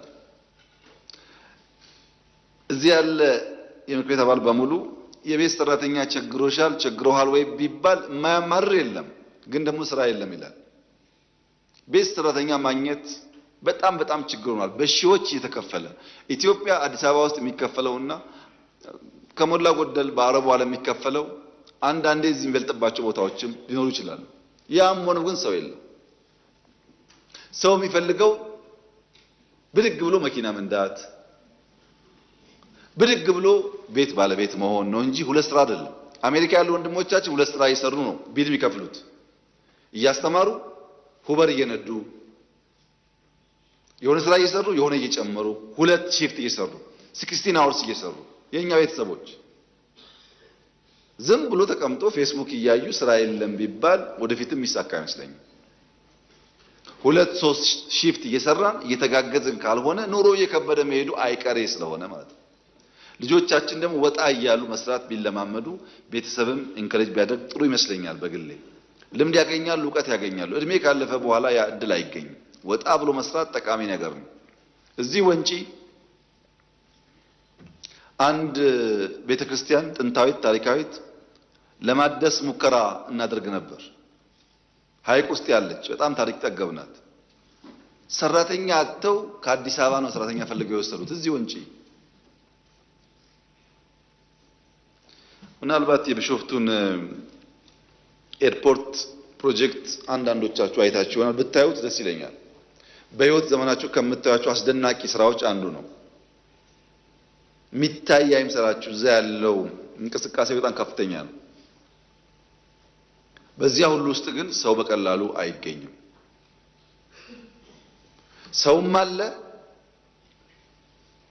በተወሰነ ደረጃ ስራም አለ፣ ግን ሰራተኛ የለም። ወይም የመንግስት ሹሞች አሉ፣ ሲቪል ሰርቫንት አለ፣ ግን ሰርቪስ የለም እንደማለት ነው። ይሄን ማገናኘት ላይ ያልገቡን ነገሮች ካሉ እኛም እንድንማር እናንተም እንድታግዙ ስራና ሰራተኛ ብናገናኝ ብንተጋ ብንለፋ ጥሩ ይመስለኛል። ጤናን በሚመለከት የተነሳው ሐሳብ ትክክል ነው፣ ግን በጣም በርካታ ስራዎች የተሰሩ ናቸው። ዘንድሮ ለመድኃኒት ግዢ 7 ቢሊዮን ብር ነው መንግስት ያወጣው። በሀገር ውስጥ የነበረው የመድኃኒት ማምረት አቅም 4% ነበር፣ ወደ 44-45% አሳድገነዋል። በ44-45% የሚያክለው መድኃኒት እዚሁ ይመረታል። ቀደም ዶክተርም እንዳነሱት ፋርማሲውቲካል ላይ በጣም ሰፋፊ ስራዎች ተሰርተዋል። ይሰራል ለተባለው ማለት ነው፣ አሃሪን ጨምሮ። የአሃሪ ላብ የመጀመሪያው ነው። ዋና ዓላማው ቫክሲን ስንሰራ አቅም የመቆጣጠርም የመደገፍ አቅም እንዲፈጠር ታስቦ የተሰራ ስራ ነው። የሕክምና መሳሪያዎች ከ60 ቢሊዮን በላይ ነው ያወጣነው። ብዙ መሳሪያዎች እያስገባን ያለነው። ኢትዮጵያ ትልቅ ሀገር ናት። በ2 እና 3 ሆስፒታል ስራ የኢትዮጵያን ፍላጎት ማሟላት አይቻልም። አዲስ አበባ ውስጥ ባለፉት ጥቂት ወራት ብዙ አስመርቀናል። በሚቀጥለው 2-3 ወርም እንደዚሁ የሚመረቁ አሉ። ጳውሎስን ብቻ ብትወስዱ የድሮ ጳውሎስ ተጨማሪ 1000 አልጋ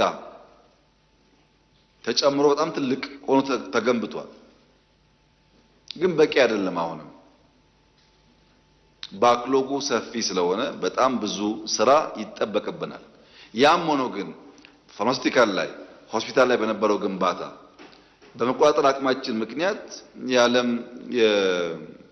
የመድኃኒት ቁጥጥር ኤጀንሲ ኢትዮጵያን ማቹሪቲ ሌቭል 3 ብሏታል።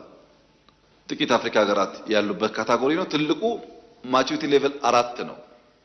ምን ማለት ነው? ኢትዮጵያ የምታመርታቸው መድኃኒቶች ለኤክስፖርት ደረጃ ተቀባይነት አላቸው ማለት ነው።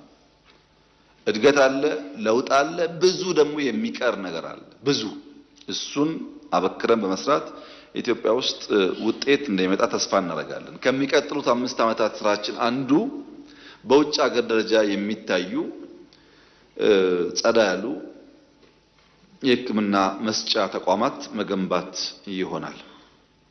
ወባን በሚመለከት ወደ 14 ሚሊዮን አጎበር አስተራጭተናል። በነፃ የምናሰራጨው 3 ሚሊዮን ቤት ገደማ ጸረ ወባ ተራጭቷል። ለመጀመሪያ ጊዜ በ58 ወረዳዎች ክትባት ሰጥተናል። አዲስ ነው። ከዚህ ቀደም ክትባት አልነበረም ለወባ። ሙከራዎች እየተደረጉ እንዳሉ ለመግለጽ ነው። ያም ሆኖ በትምህርትም በጤናም አጠቃላይ በማህበራዊ ዘርፍ ጅማሮቻችን በአጭር ጊዜ ውስጥ ውጤት የሚያሳዩ ስላልሆኑ አበክረን መስራትና ውጤታማ ማድረግ ይጠበቅብናል። ዲጂታል ላይ ጠያቂውም እንዳነሱት በጣም ጥሩ ውጤት ተገኝቶበታል። 5 ሚሊዮን ገደማ ወጣቶች ኮደርስ አሰልጥነናል። ፕሮጀክቱን ስንጀምር 5 ሚሊዮን ቀልድ ነው አትችሉም ያሉ ነበሩ። ግን በጣም ትልቅ ስኬት ነው። መሶብ በቅርቡ እንኳን ስናገር 70 በላይ ብያችሁ ነበር። አሁን ከ100 በላይ ብራንቾች መሶብ ሰርቪስ ጀምረዋል። የሞባይል መኒ ሰርቪስ እንደምታውቁት በከፍተኛ ደረጃ እያደገ ይገኛል።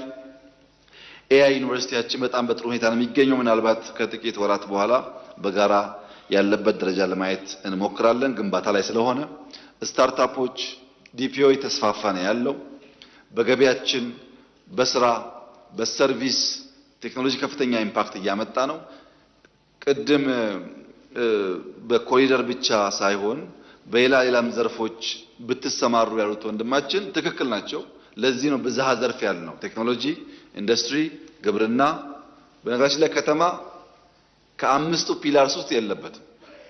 5ቱ ፒላር ኢንዱስትሪ፣ ማይኒንግ፣ ግብርና፣ ቴክኖሎጂና ቱሪዝም ናቸው።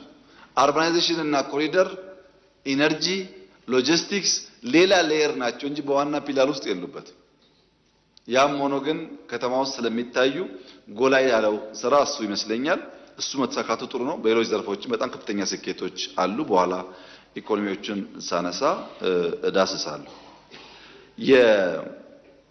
የውጭ ግንኙነት በሚመለከት በቅርብና በርቀት ስላለው የኢትዮጵያ የወዳጅነትና በጋራ ኮኤግዚስት ለማድረግ የምንከተለው መርህ በሚመለከት የተነሱ ሀሳቦች ትክክሎች ናቸው።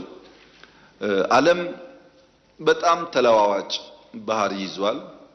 ፕሬዲክት ማድረግ አይቻልም። ስለ ሁሉ ነገር ተገማች ነው። በብዙ ዘርፍ ምን ገምተውና ውጤቱ ይለያያል። ውስብስብ ነው፣ አሻሚ ነው። አሻሚ፣ ውስብስብ፣ ተገማችና ተለዋዋጭ በሆነው አውድ ውስጥ የሚኖረን ፖሊሲ ፕራግማቲክ መሆን ካልቻለ በቋሚነት አንድ መርህ ማስቀመጥ ያስቸግራል። መስፈሪያው ናሽናል ኢንተረስት ሆኖ ፕራግማቲክ በሆነ መንገድ መሄድ ያስፈልጋል። ለዚህኛ የምንከተለው መንገድ ሀገርኛ ብሂል ነው። ውሃ ሲጠራ ባጭ፣ ሰው ሲታወክ ባት ይላል ሀገሬ ሰው። ውሃ ሲደፈርስ አትቅዳ ማለት ነው። ሲጠራ ቅዳ ማለት ነው። ነገር ሲደፈርስ በጥንቃቄ ማየት፣ ሲጠራ ደግሞ የሚያስፈልገውን ነገር መጨለፍ ያስፈልጋል። ቢኮዝ የሚደፈርስባቸው አካባቢዎች አክተርስ አሉ። እነዛ አክተሮች ለምን እንዳደረጉት በወጉ በቅጡ ሳናቅ የሚኖረን ኢንቮልቭመንት ጥንቃቄ የታከለበት መሆን ያስፈልገዋል። የኛ መርህ ምንድነው ያላችሁ እንደሆነ የኢትዮጵያን የውሳኔ ሉዓላዊነት ማስጠበቅ ነው። በእኛ ዲሲሽን ውስጥ በእኛ ናሽናል ኢንተረስት ውሳኔዎች ውስጥ ሌሎች ከፍላጎታችን ፈቀቅ በሚያደርገን ልክ ኢንፍሉዌንስ እንዲያደርጉ አለመፍቀድ ስትራቴጂክ ኦቶኖሚያችንን መጠበቅ ነው። በዚህ ደግሞ እንታወቃለን። በቀላሉ ሸብረክ እንደማንል ይታወቃል።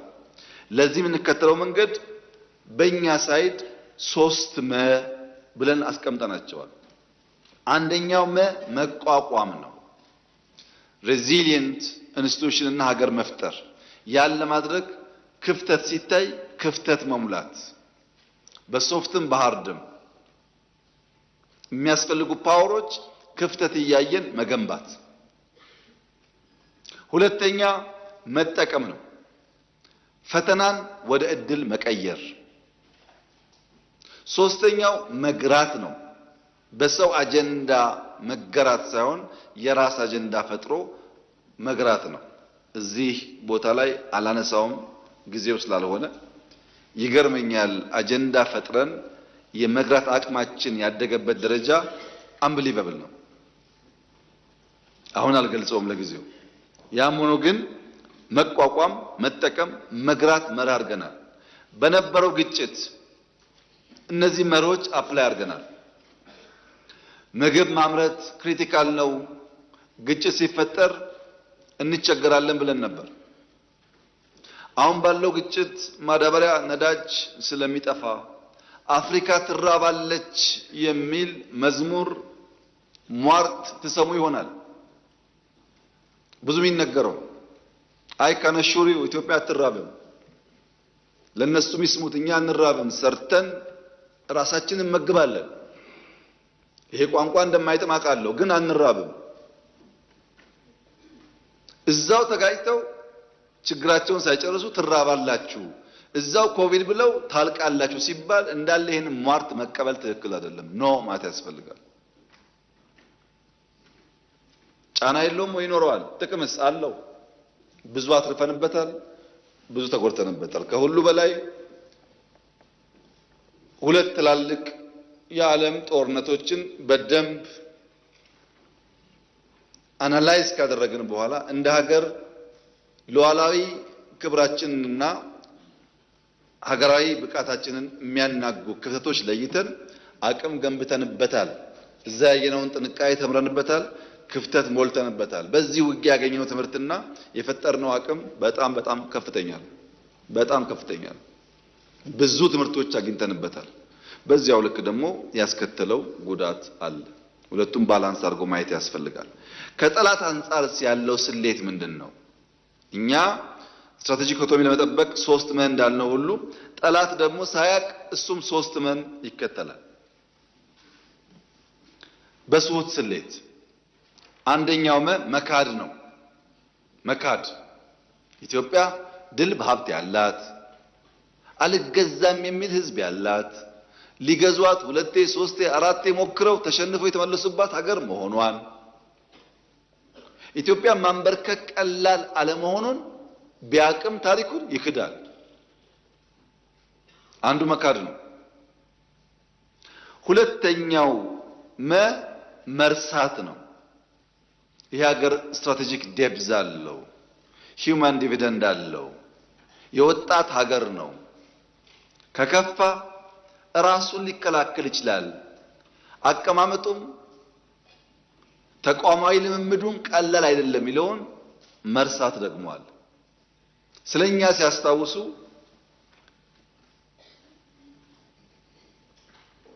ደህንነታችንን እንጂ ስለኛ ሲያስታውሱ እንቢ ባይነታችንን ማስታወስ አይፈልጉም። አንዳንዴ ማራከስ ይፈልጋል። ሶስተኛው ምኞት ነው። ምኞት ያለፈ ስልት እስረኛ የመሆን ምኞት። ትናንትና ሻዕቢያና ወያኔ ከሱዳን ጋር ተባብረው ደርግን ጥለዋል። አሁንም እንደዛ ተባብረን እንጥላለን የሚል ምኞት።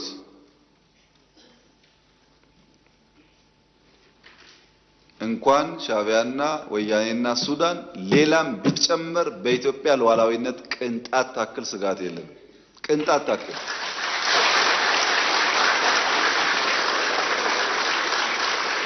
ያን ለመከላከል የሚያስችል ብቃት እየገነባን ያለነው ጊዜው ሲደርስ እንዳስፈላጊነቱ እንገልጻለን። እኛ ስጋት የለብንም።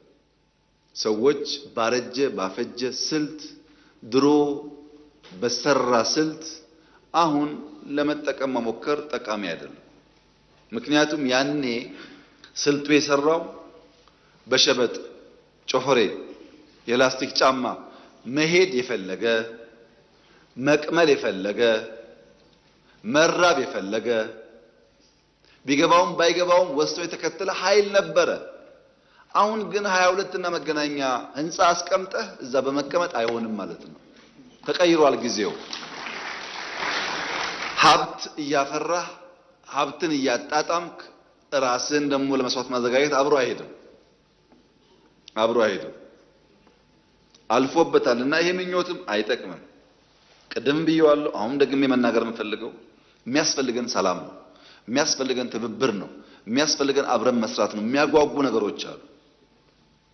ትግራይ ጦርነት እንዲፈጠር ሰፊ ፍላጎት አለ። እምቢ ያልንበት ምክንያት ትርፍ የለውም ብለን አሁንም ለሰላም በራችን ክፍት ነው፣ ለንግግር በራችን ክፍት ነው።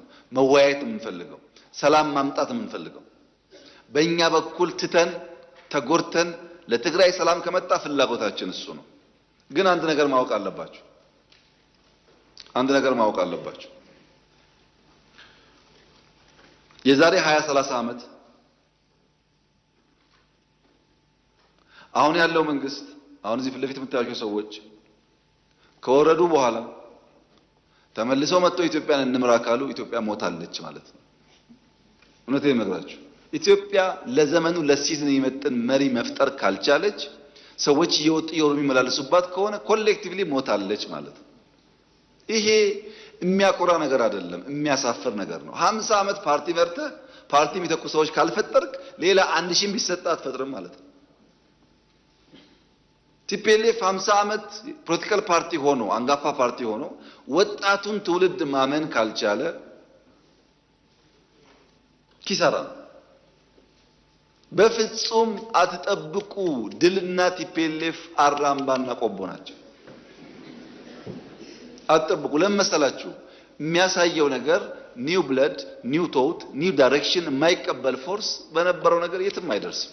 ያስ ቢሆን እኛ የምንፈልገው ሰላም ነው። ከማንም ቢሆን መነጋገርና ሰላም ልማት ነው የምንፈልገው።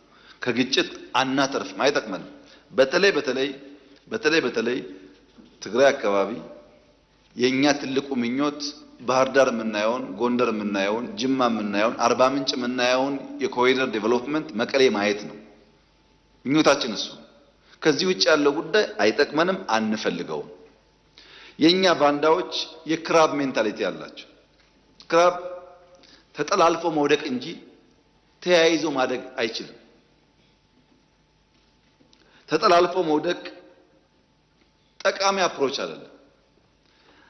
በእኛ ሀገር ብልህ ከራሱ ጠቢብ ግን ከሰው ይማራል ይባላል። ጠቢብ መሆን እንኳን ባንችል ከኛው ስህተት ተምረን የማናድግ ከሆነ አስቸጋሪ ነው የሚሆነው። ባለፈው የፈጠርነውን ስህተት መድገም የለብንም። በቃን፣ ግጭት አያስፈልገንም። የኢትዮጵያ መከላከያ ሰራዊት አሁን ያለው አቅም ትናንትና ካለው ጋር አይገናኝም። ግጭት ካለ ኪሳራው ጥፋቱ ብዙ ነው እና እባካችሁን በየትኛውም ቦታ ያላችሁ ሊቀመንበር ካልሆናችሁ ዓለም የለ ይመስላችሁ። እናንተን ሊቀመንበር የሚል ማድረግ እንሰጣችኋለን፣ ግን ሰላማችን ስጡን። ይሄን መልእክቴ ነው። ሁሉ ጊዜ እኔ ከሌለው፣ እኔ ካልመራው፣ እኔ ከሌለውበት ሁሉ ኪሳራ የሚል እሳቤ አደገኛ ስለሆነ እሱን ማድረቅ ያስፈልጋል። በሁሉም ወገን ነው፣ በሁሉም ወገን። ትግራይ ብቻ አይደለም፣ ኦሮሚያም ይሰራል። ይሄ እኔ ታግያለሁ፣ እኔ 40 ዓመት ቆይቻለሁ፣ 50 ዓመት ቆይቻለሁ፣ እኔ ያለው የሚሉ ሰዎች ኦሮሚያ ውስጥም አሉ። እውነት ነው፣ ታግለዋል፣ አይካድም። ለምሳሌ የኦነግን የትግል ታሪክ ለማራከስ የሚሞክር ኦሮሞ የለም። እኔ ልንገራችሁ፣ ታግሏል። ኦነግ ኦሮሞን አንቅቷል፣ ኦሮሞን አደራጅቷል። ምንም አይናቅም፣ ክብር ይገባዋል። ነገር ግን አሁን ያለው ዘመን አሁን ያለው የሊደርሺፕ አፕሮች ያኔ ከምናውቀው ጋር ይለያል። ለዛ ደግሞ የተዘጋጀ ኃይል ሲኖር እንዲሁ ሰብሰብ ብሎ ማክበር ጥሩ ነው የሚሆነው። መናናቅ ሲጀምር ኒው ጄኔሬሽን ብቻ ለሚናቀው ለምሳሌ በትግራይ አይታችሁ ከሆነ ታደሰ ወረደ ማለት እድሜውን በሙሉ ወይም ጻድቃን ማለት እድሜውን በሙሉ ትግራይ ታገለ ነው። በትግል ደረጃ ደብረጽዮንና ታደሰ ወይም ጻድቃን እንብዛም አይለያዩም፣ አብረው ነበሩ። አንደኛው ጥሩ ሌላው መጥፎ ሊሆን አይችልም። ግን እየወደቅ ስትሄድ ልክ እንደ ውሃ ነው። እየወረድክ ስትሄድ መሽተት ትጀምራለህ። ማራከስ ከጎን ይጀምራል። ኦነግ ጋር ብትሄዱ እንደምታውቁት እኔና ጋሽ ዳውድ ኢብሳ ይለያያል እሳቢያችን።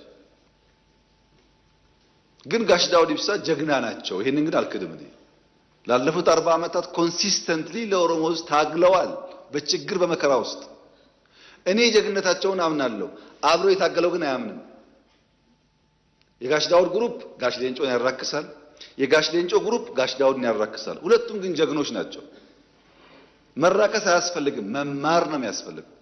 ከድካማቸው ተምረን የበለጠ ሆነን መገኘት እንጂ አንዱን ማራከስ ዋጋ የለውም።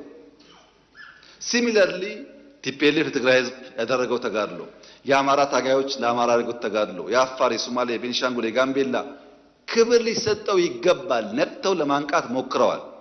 ነገር ግን አሁን ዘመኑ ኤአይ ነው፣ ተላልፈናል። ብዙ መራራቆች ስላሉ አንድ ነገር እያሰቡ በአንድ ጊዜ በመስራት አይሆንም። ኦፕሬቲንግ ሲስተሙ በጣም ፈጣን ነው። ይሄን አምኖ መቀበል የሚያስፈልግ ይመስለኛል። በእርግጠኝነት የምነግራችሁ ግን አምኖ መቀበል ካልቻሉ መቼም ማሸነፍ አይችሉም። መቼም ቲፒኤልኤፍ ምን ጥንካሬ ያለው በደንብ ትምህርት ተወስዶበታል፣ ጠቃሚ ስለሆነ። ኦነግ ምን ጥንካሬ ያለው ትምህርት ተወስዶበታል። ምን ስንፍናና ድካም አላቸው፣ ትምህርት ተወስዶበታል። እነሱም በተረጋጋ መንፈስ ያንን መማር ያስፈልጋቸዋል። ተከብረው ጥሩ ወላጅ ጥሩ ሽማግሌ ሆኖ መኖር ስለሚቻል ማለት ነው። አሁን በስተርጅና ብዙ አስፈላጊ አይደለም። የኢትዮጵያ ፖለቲካ ከእንግዲህ በኋላ አዛውንቶችን ለምክር እንጂ ለፖሊሲ መንጨት አትፈልግም። እውነቴን ነው። ምክር ብቻ ነው። ምክንያቱም ዓለም ተገለባብጣለችና አሁን ያለችውን ዓለም እናንተ ለመገንዘብ በጣም ከባድ ስለሆነ አልፎ አልፎ ምክር ሲያስፈልግ ከሁሉም ሽማግሌዎች መስማት ጥሩ ነው። ማክበር ጥሩ ነው። ሲታመሙ ማሳከም ጥሩ ነው። ከሞቱም በክብር መቅበር ጥሩ ነው። ከዛ አልፎ ግን ፖሊሲ እንዲያመነጩ እኔም አልጠብቅም። ከኔና ከኔ በላይ ያላችሁም እርማችሁን አውጡ። ጊዜው እያለፈ ነው። ኢትዮጵያ ምን ትሁን? ኢትዮጵያ እንደ ግራር ትሁን። የግራር ዛፍ ካስተዋላችሁ ብዙ አስተማሪ ነገር አለ። የግራር ዛፍ መንቀዋሉን አትዩ፣ የጠለቀ ስራ አለው። ስራችን መጥለቅ አለበት። እሳቢያችን መጥለቅ አለበት። ዛሬ አንዱ ያየሁት ነገር እሳቢያችን ምን ያክል እንደጠለቀ ነው። የመደመር እሳቤን ዶክተር ደስታሪስ ሲዘረዝሩ ምን ያክል አመለካከቱ እየሰፋ እንደመጣ ገብቶኛል። እንሰብሰብ፣ አንድ እንሁን፣ እንከባበር፣ በሰላም እንነጋገር፣ አብረን እንደግ፣ በተሰራው ስራ እንኩራራ፣ አዳዲስ ድል እናምጣ የሚለው በሙሉ የመደመር እሳቤ ነው። በጣም ጥሩ ነገር ነው። ይሄን እሳቤ በብዙ ፓርቲዎች ውስጥ እንደምንሰማው ጥርጥር የለኝም። በነገራችን ላይ እኛ እንደመር ስንል ወንጀል ነው ያሉ ሰዎች እኮ ዛሬ እንሰብሰብ እያሉ ነው አለ። ይሄ እኮ ድል ነው። ባይሉትም አምኖ ተቀብለዋል ማለት ነው። ግን ኢንቴንሽኑ ፖዚቲቭ ስላልሆነ የመሳካት እድሉን እጠራጠራለሁ። አንደኛው የጠለቀ ስራችን መጥለቅ አለበት። ሁለተኛው ከፍ ብሎ መብቀል ነው። ትናንሽ ያረጁ እሳቤዎች ከጉዟችን እንዳያደናቅፉን ከፍ ብለን መብቀል አለብን። አልፎ አልፎ ደግሞ ግራር ኢነሚ ሲያይ፣ ጠላት ሲያይ እሾሃማ የሆነ ቅጠል ያበቅላል። ራስን ለመከላከል የሚያስችል ቁመና መፍጠር ያስፈልጋል። አልፎ አልፎ ሊመገቡት ሲመጡ ግራር ጋዛማ ሽታ ያፈልቃል። አስተውላችሁ እኮ ያን ያፈልቅና እንዲሸሹት ያደርጋል። አስፈላጊ ሲሆን ጋዝ እያፈለቁ ጠላት ማሸሽ፣ እሾህ እያፈለቁ በጠላት አለመነካት፣ ረዝሞ መብቀል ብቻ ሳይሆን ትናንሽ እንስሳቶች ደርሰው እንዳይቀነጥሱን መከላከል ያስፈልጋል። ሌላስ የግራር ባህሪ ችግርተኛ ጉንዳን ሲያይ ያስጠጋል፣ ያበላል። እኛ መርዘም ብቻ አይደለም፣ በሰፈራችን ያሉ ወንድሞቻችን ሲቸግራቸው ለማገዝ ዝግጁ ነን። የኛ እድገት እንኳን ኢትዮጵያውያን ዜጎች ብቻ ሳይሆን ወንድሞቻችንን በአፍሪካ ውስጥ በጎረቤት ውስጥ መንካት የሚችል መሆን አለበት። የምናምነው እንደሱ ነው። እንደ ግራር ስራችን ይሰዳል፣ ከፍ ብለን እንበቅላለን፣ ለጠላት ማንመች እሾሃማ እንሆናለን። ሲቀርቡን ደግሞ ካለን አካፍለን እንበላለን። ኢትዮጵያ በዚህ መርህ ከሄደች ነው ለኢትዮጵያ ለአፍሪካ ምሳሌ መሆን የምትችለው። ይህን ደግሞ ለማድረግ በጣም ግልጽ ስትራቴጂ ነድፈናል። ለሚቀጥሉት 25 ዓመታት ኢትዮጵያ የምትመራበት ግልጽ ስትራቴጂ ተቀርጿል። እነዚህ ስትራቴጂዎች በውስጣቸው ብዙ ጠቃሚ ሐሳቦች ይዘዋል። ግልጽ ቪዥን አላቸው። ግልጽ ፐርፐዝ አላቸው። 5 ስትራቴጂክ ኦብጀክቲቮች አሏቸው። 15 ሞዴሎች አሏቸው። 12 ፓወር ቬክተርስ አላቸው። 9 ዲሲፕሊን አላቸው። 9 ኢንተርዲፔንደንሲ አላቸው። ግልጥ ያለ ስትራቴጂ አለ። እናም እናሳካዋለን። ቀሪውን ክረፍት በኋላ እንቀጥል።